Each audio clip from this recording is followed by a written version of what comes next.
After the Plague by T. Carruthers and Boyle. Copyright 2001 by T. Carruthers and Boyle. This full-length reading was published by arrangement with George Borchardt, Incorporated, and was produced in 2001 by Books on Tape, Incorporated, which holds the copyright thereto. This book has 303 pages and is read by Scott Brick. Should you have any questions about this recording, please call the customer service number shown on the package for information or assistance. The following material appears on the dust jacket of the book. Few authors in America write with such sheer love of story, language, and imagination as T.C. Boyle, and nowhere is that passion more evident than in his inventive, wickedly funny, and widely praised short stories. In After the Plague, his sixth collection, Boyle exhibits his maturing themes, speaking to contemporary social issues in a range of emotional keys.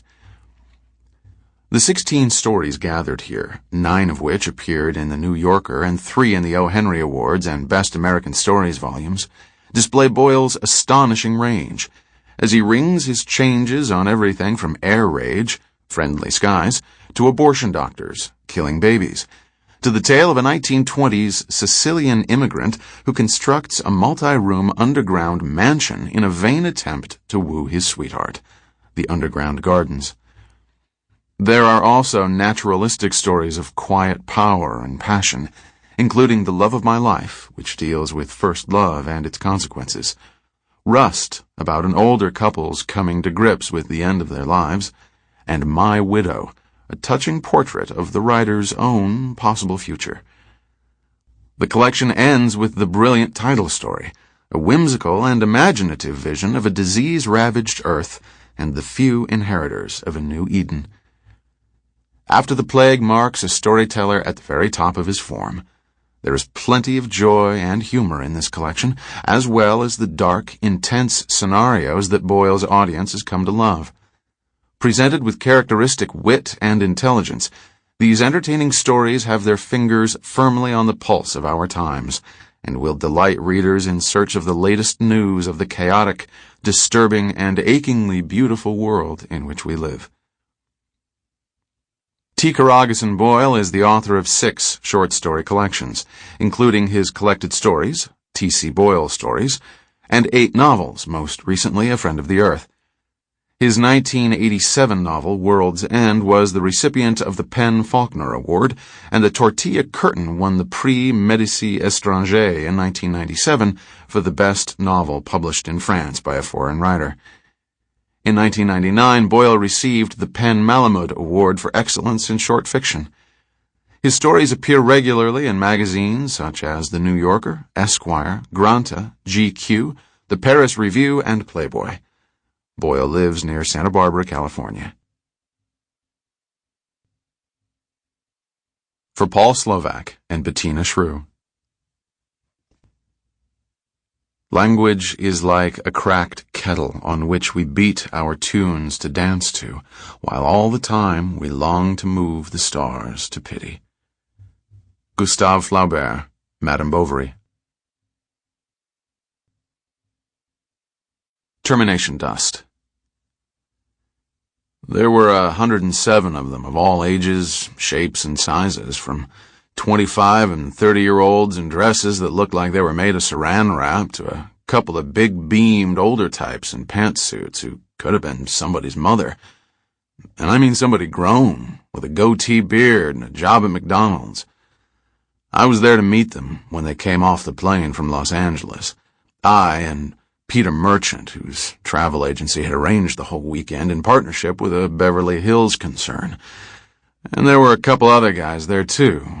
Eager beavers like J.J. Hotel. And the bad element, by which I mean Bud Withers, specifically, who didn't want to cough up the $150 for the buffet, the Malibu beach party, and the auction afterward. They were hoping for maybe a sniff of something gratis, but I was there to act as a sort of buffer and make sure that didn't happen. Peter was all smiles as we came up to the first of the ladies, Susan Abrams by her name tag, and started handing out corsages, one to a lady, and chimed out in chorus, "Welcome to Anchorage, land of the grizzly and the true-hearted man." Well, It was pretty corny. It was Peter's idea, not mine. And I felt a little foolish with the first few. Hard-looking women, divorcees for sure, maybe even legal secretaries or lawyers into the bargain. But when I saw this little one with eyes the color of glacial melt about 6 deep in the line, I really began to perk up. Her name tag was done in calligraphy, hand-lettered instead of computer-generated like the rest of them. And that really tugged at me, the care that went into it, and I gave her hand a squeeze and said, "Hi, Geordie, welcome to Alaska," when I gave her the corsage. She seemed a little dazed, and I chalked it up to the flight and the drinks and the general party atmosphere that must certainly have prevailed on that plane. 107 single women on their way for the Labor Day weekend in a state that boasted 2 eligible bachelors for every woman. But that wasn't it at all. She'd hardly had a glass of Chablis, as it turned out. What I took to be confusion, lethargy, whatever, was just wonderment. As I was later to learn, she'd been drawn to the country all her life, had read and dreamed about it since she was a girl growing up in Altadena, California, within sight of the Rose Bowl. She was bookish, an English teacher, in fact, and she had a new worked leather high-grade edition of Wuthering Heights wedged under the arm that held her suitcase and traveling bag. I guessed her to be maybe late 20s, early 30s. "Thank you," she said in this whispery little voice that made me feel about 13 years old all over again. And then she squinted those snow-melt eyes to take in my face and the spread of me. Well, I should say I'm a big man, one of the biggest in the bush around Boynton. 6'5" and 242, and not much of that gone yet to fat. And then she read my name off my name tag and added in a deep, diving puff of a little floating wisp of a voice, "Ned." Then she was gone, and it was the next woman in line, with a face like a topographic map and the grip of a lumberjack. And then the next, and all the while I'm wondering how much Geordie's going to go for at the auction, and if 125, which is about all I'm prepared to spend, is going to be enough. The girls, women, ladies, whatever, rested up at their hotel for a while and did their ablutions and ironed their outfits and put on their makeup while Peter and Susan Abrams fluttered around making sure all the little details of the evening had been worked out. I sat at the bar drinking Mexican beer to get in the mood. I'd barely finished my first when I looked up, and who did I see but JJ and Bud with maybe half a dozen local types in tow, all of them looking as lean and hungry as a winter cat. Bud ignored me and started chatting up the Anchorage boys with his eternal line of bullshit about living off the land in his cabin in the bush outside Boynton, which was absolutely the purest, undiluted nonsense, as anybody who'd known him for more than half a minute could testify. But JJ settled in beside me with a combination yodel and sigh and offered to buy me a drink, which I accepted. "Got one picked out," he said, and he had this mocking grin on his face, as if the whole business of the Los Angeles contingent was a bad joke, though I knew it was all an act, and he was as eager and sweetly optimistic as I was myself.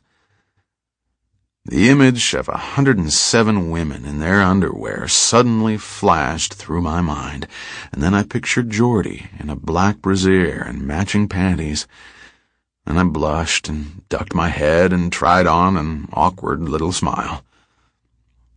"Yeah," I admitted. "I'll be damned if Mr. Confidence down there," a gesture for Bud, who was neck-deep in guano with a weekend outdoorsman in their LL Bean outfits, "doesn't have one, too. Says he's got her room number already and told her he'd bid whatever it takes for a date with her, even if he had to dip into the family fortune." My laugh was a bitter, strangled thing. Bud was just out of jail, where he'd done 6 months on a criminal mischief charge for shooting out the windows in 3 cabins and the sunny side of my store on the main street. the only street in downtown Boynton, population 107. Sample complete. Ready to continue?